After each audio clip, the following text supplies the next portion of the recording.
Okay. We do have a caller. Now we're getting quite a few. This is Terry. Hi, Perry. You're on the air. Do you have a question for Zen? Yes. I wanted him to interpret Isaiah 45:7, where the Lord said, I form the light and create darkness. I make peace and create evil. I, the Lord, do all these things. So I'm saying he made the devil for his own purpose. Oh, absolutely. The Lord made all things unfold the way it is, and everything is supposed to be exactly the way it is, because we're learning in the flesh and through this world age what it is to have free will and to make a life and a reality that is without the Lord and under the control of devils and demons. We're learning what it is to be away from God and to be separate from God, and why it is that we don't want to live in a world that is without Yahweh and Yahushua, Savior, Messiah, and a world that is dominated by devils and demons. That's the lesson of this life and being, and that's the whole purpose of salvation and judgment. Well, I never believed in free will. Because like I said, you get a choice between a chicken sandwich or a hamburger, and you say, well, no, I don't want neither one of them. So, like during the Tower of Babel, Nimrod and his folks said to themselves, look, we're going to build us a tower. That way God will never flood us out again. So, and I think Nimrod and them were pretty happy with themselves. They wasn't happy with serving either one. So, how do you determine that mankind can even say with his own mouth that he got free will when he don't run or own himself and can't direct his own steps? Well, the reason I'm saying that we have free will in this lifetime is that we, in this life, can serve one of two masters. Why do we have to serve either one of them? Why would we say we don't want to serve either one of them? You don't. And that is referenced as the Laodicean church. And there will be many people that will choose not to serve either or, that will be snug in the comforts of life and being, that won't want to make a choice one way or the other as to who to serve one way or the other. And that's also why we're going to see the breakdown of this reality and the New World Order come to power, the Antichrist totally revealed. Because when all those things happen, people are going to be forced to make a choice. You're not going to have an option. You're going to have to either lean on the Lord and seek Him and seek His protection, or you're going to be out in the open, open to the attacks of the adversary. And the things that are about to start unfolding on this planet, we're about to go through the worst times ever in the history of humanity. And the reason I say that is because the Lord in His Word says, unless the days be shortened, there should be no flesh left, but for the elect's sake, days shall be shortened.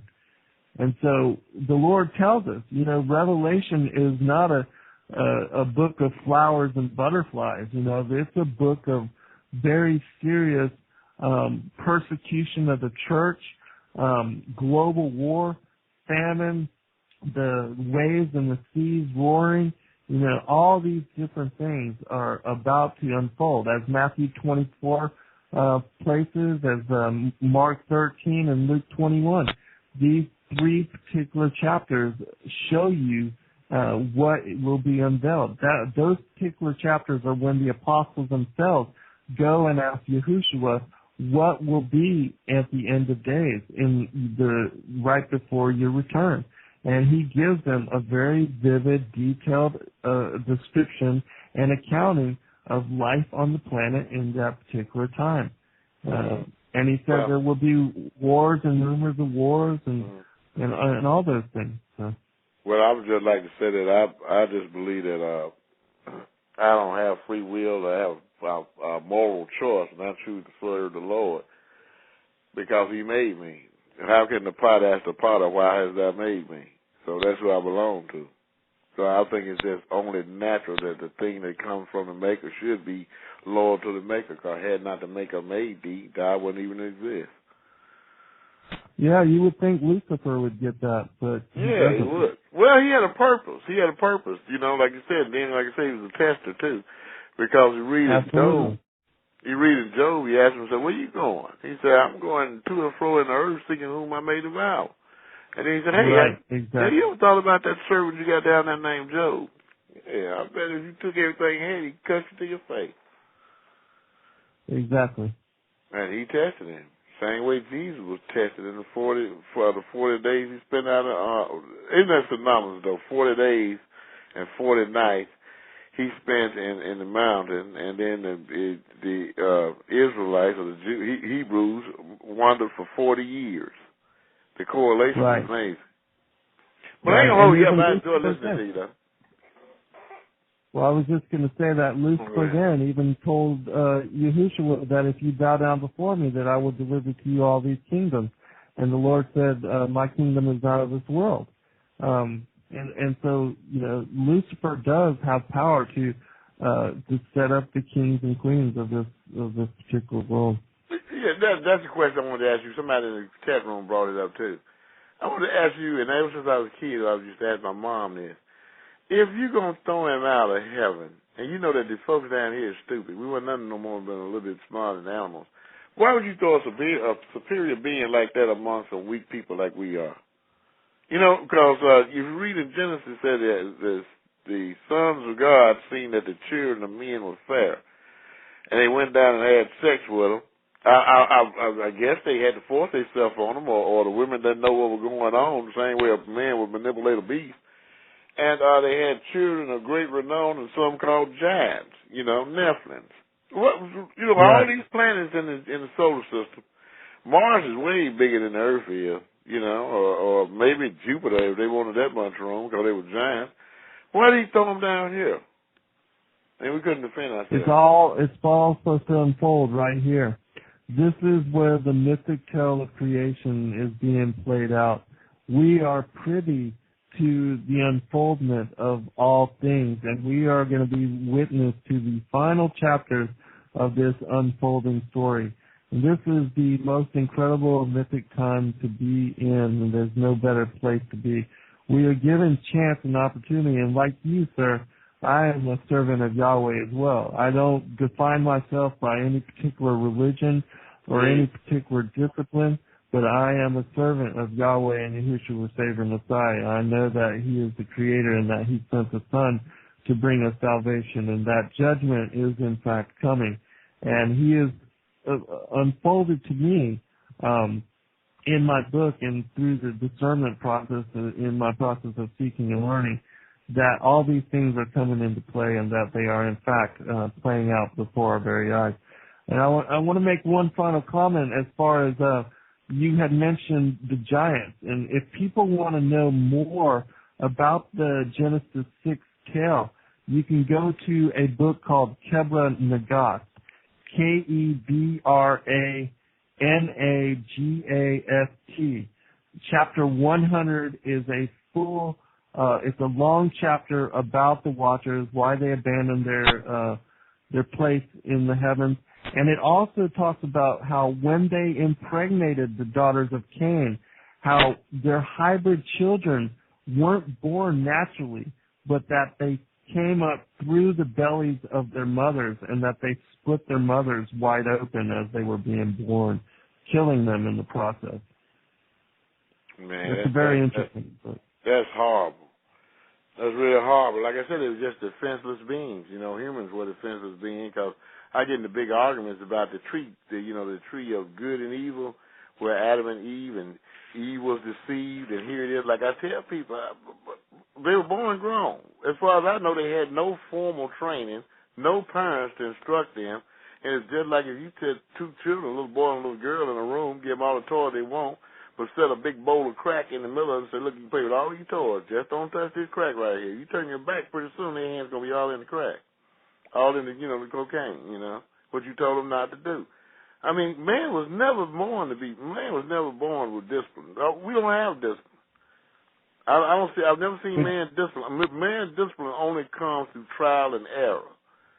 You know, if you don't never make a mistake, then how can you understand what the consequences are? So I've always had problems with that. But like you said, it's probably a grand plan. I'm going to make one more statement about what you talked about as far as why the Lord allowed the giants to be here with us, because they're such bigger and superior beings. He allowed the giants and the hybrid beings to come into being to show to the world his power, because he wiped them out first with the flesh.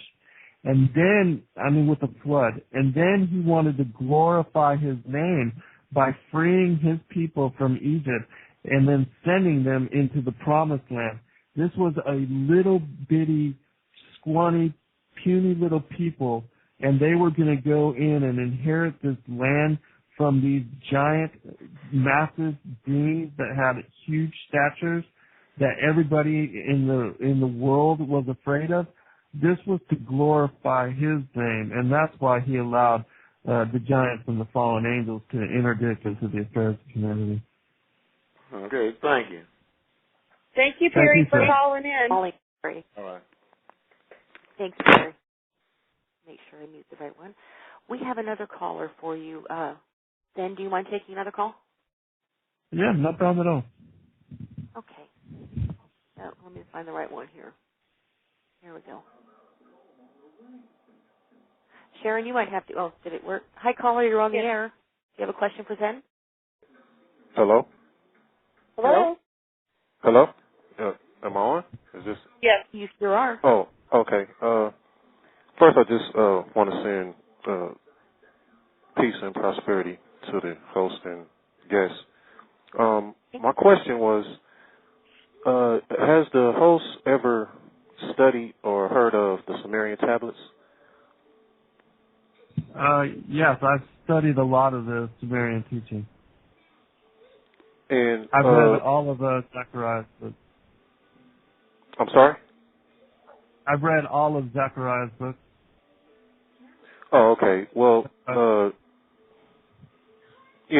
my question is just pertaining to the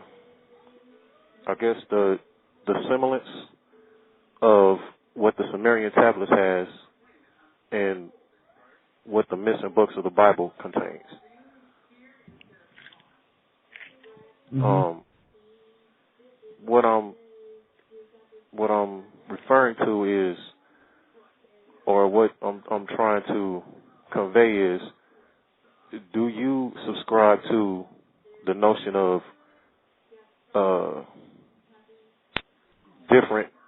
different gods besides just the one creator? Well, yeah, those different gods are the fallen angels. They are the watchers that interdicted themselves into the affairs of humanity. The pantheon of God. Okay, I'm going to take this back first, because most people don't realize that Christianity and Judeo-Christian heritage actually predates the flood and predates the Sumerian civilization. Those civilizations that were seeded after the flood, Gilgamesh, he was a semi-divine and part earthly being that he set up many of the cities of Sumer. Those cities were established after the flood, but there are, in fact, civilizations, cultures, and languages that predate the flood and that are buried under the water and under the mud right now. That when the deluge came upon the planet, it came in such a fashion that even the fallen angels were caught unaware. And so they lost a lot of their cities, a lot of their culture, a lot of their technology, and they had to themselves begin again after the flood to recreate the things that were in existence prior to the flood. But those particular cultures that were seeded around the world after the flood that established the pantheon of gods and goddesses are in fact worshiping the fallen angels. Like even if you look at the Egyptian, the symbology on the walls and how they often show beings that had human bodies and animal heads. And even in India, there's stories of the Nagas and how these were beings that had serpent bodies and human top halves. There's connections between a lot of these cultures and civilizations and the fallen angels and their, introduction of civilization to these particular peoples and cultures. But what you would also find in large part was a demand for blood sacrifice. That is something that Yahweh, the Most High, and Yahushua, Savior Messiah, they will not have you sacrifice your children and even animals. They don't demand blood sacrifice anymore. The fallen angels and those that are still lusting after the blood of humanity, after the flesh humanity, they demand blood sacrifice. And that's why you have the stories of all these cultures around the world, even though they were supposedly high civilizations as far as, their technology and domestication of animals and their abilities in agriculture and astronomy and astrology and all that, they still did abominable acts and abominable things by, sacrificing victims or cutting the hearts out of people. And so those are worshiping false gods. They're worshiping the fallen angels. And that's why the Lord in the Old Testament tells you to not bow before other gods and to not take idols. Because anything that is not worship of the Most High, of Yahweh, that is idolatry. The original religion is the worship of the Most High. Even the angels know that. The demons themselves know that. So, my next question is, do you subscribe to the notion of there being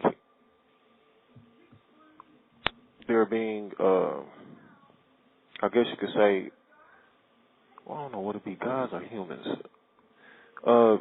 Would you subscribe to the notion of there being humans, not really humans, I can't even say that. Okay, this is deep. You mean like a being that they can possess? I'm sorry? Do you mean like a being or a body that the fallen angels can possess? Is that what no, with the question, well, what I'm trying to get at is the ancient wisdom or the ancient knowledge of us being in existence before the earth was here. Meaning that there was a time and a place before earth that we existed. And yeah, I talk about that. It's the first world age.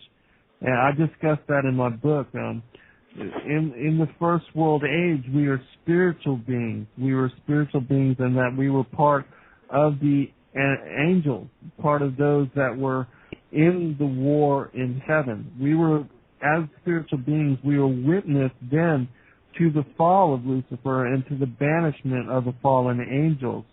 It was after Adam and Eve were seduced by Lucifer and Eve was impregnated with Cain that we would be transformed into flesh bodies, that the angels of the first world age would incarnate into the flesh during the second world age to live out in the flesh and through free will and through their life decide who they would serve, whether Yahweh or Satan.